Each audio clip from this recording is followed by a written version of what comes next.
बच्चों, let's read this question. The question says select the correct statements from the following.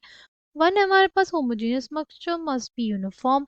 Option two है हमारे पास mixture containing two compounds is always heterogeneous. Third है heterogeneous mixture must contain at least three elements. Option four है a pure substance must contain only one type of atom. Option A है only one. Option B है second and third. Option C है third and first. Option D है all of these. The key concept for this question is homogeneous and heterogeneous mixtures.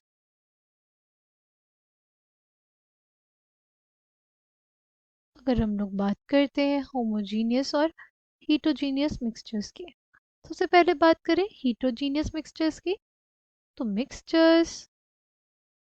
which contain mixtures which contain physically distinct which contain physically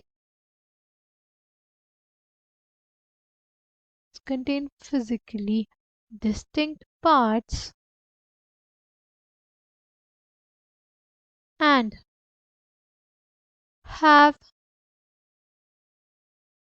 non-uniform composition and have non-uniform composition,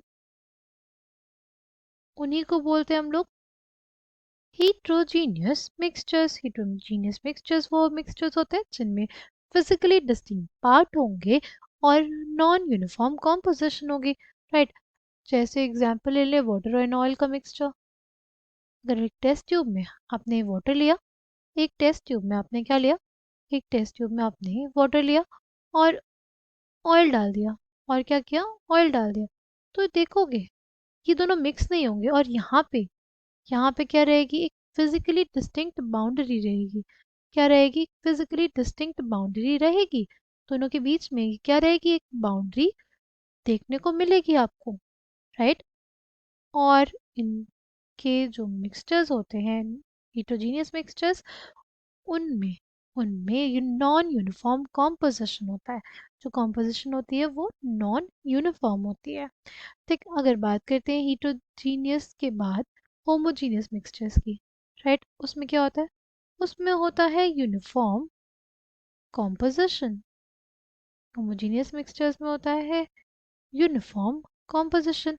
जैसे sugar solution, right, पानी में अगर आपने sugar को add कर दिया, right, वो properly dissolve होगी अगर पानी में, तो चाहे हमारे पास उसका कोई भी हिस्सा हो, राइट, उसका कोई भी हिस्सा हो, ये वाला हिस्सा हो या ये वाला हिस्सा हो, राइट, जो कॉम्पोजिशन रहेगी वो दोनों हिस्सों में सेम रहेगी. यानी यूनिफॉर्म कॉम्पोजिशन होती है किसमें, होमोजीनियस मिक्सचर्स में. और हीटरोजीनियस मिक्सचर्स में नॉन यूनिफॉर्म कॉम्पोजिशन होती है और फिजिकली डिस्टिंक्ट हमें देखने को मिलती है लेयर्स.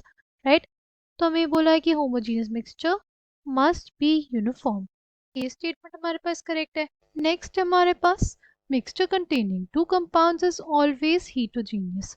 हमसे बोला है कि अगर मिक्सचर है कोई दो कंपाउंड का, वो हमारे पास क्या बन जाएगा, हीटरोजीनियस बन जाएगा. ये जो स्टेटमेंट है ये इनकरेक्ट हो जाएगी. जैसे हमारे पास अगर बात करते हैं वाटर की, राइट, वाटर हो गया और NaCl.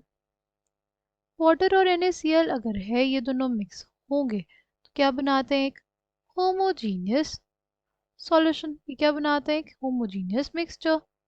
राइट, इस वजह से ये जो स्टेटमेंट होगा वो गलत हो जाएगा कि अगर दो कंपाउंड्स मिक्सचर बना रहे हैं, दो कंपाउंड्स अगर मिक्सचर बना रहे हैं तो वो हमेशा क्या रहेगा, हीटरोजीनियस रहेगा. ये स्टेटमेंट गलत हो जाएगा. वो होमोजीनियस भी हो सकता है और हीटरोजीनियस भी हो सकता है. थर्ड है heterogeneous mixture must contain at least three elements. ये जो हमारे पास स्टेटमेंट है ये गलत है. राइट, क्योंकि हमारे पास हीटरोजीनियस मिक्सचर तब भी बन सकता है जब हमारे पास सिर्फ और सिर्फ दो ही एलिमेंट हो. राइट, हीटरोजीनियस मिक्सचर तब भी बन सकता है जब हमारे पास क्या हो, सिर्फ दो एलिमेंट्स हो. इसका एग्जाम्पल क्या हो जाएगा, अगर हम लोग मिक्सचर ले लें आयरन फिलिंग्स और सल्फर का, राइट। मिक्सचर ले लें आयरन फिलिंग्स और सल्फर का, तो वो हमारे पास हीटरोजीनियस मिक्सचर रहेगा और उसमें सिर्फ दो ही एलिमेंट्स होंगे, राइट। अगर फोर्थ की बात करें तो pure substance must contain only one type of atom, ये जो स्टेटमेंट है ये भी इनकरेक्ट है।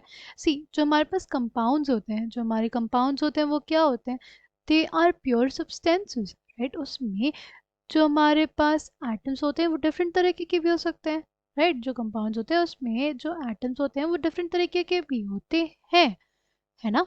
जैसे हमारे पास NaCl है, तो इसमें सोडियम के भी एटम्स हैं और क्लोराइड के भी एटम्स होंगे, राइट, क्लोरीन के भी एटम्स होंगे, तभी तो हमारे पास ये कंपाउंड बना सोडियम क्लोराइड। और ये जो स्टेटमेंट है कि प्योर सब्सटेंस जो होता है वो कंटेन करता है एक टाइप ऑफ एटम को, ये स्टेटमेंट गलत हो जाएगा, राइट। तो हमारे ये तीनों ही statement, second third and fourth, दोनों तीनों ही इनकरेक्ट है। तो करेक्ट स्टेटमेंट कौन सा है, सिर्फ हमारा ऑप्शन वन, राइट।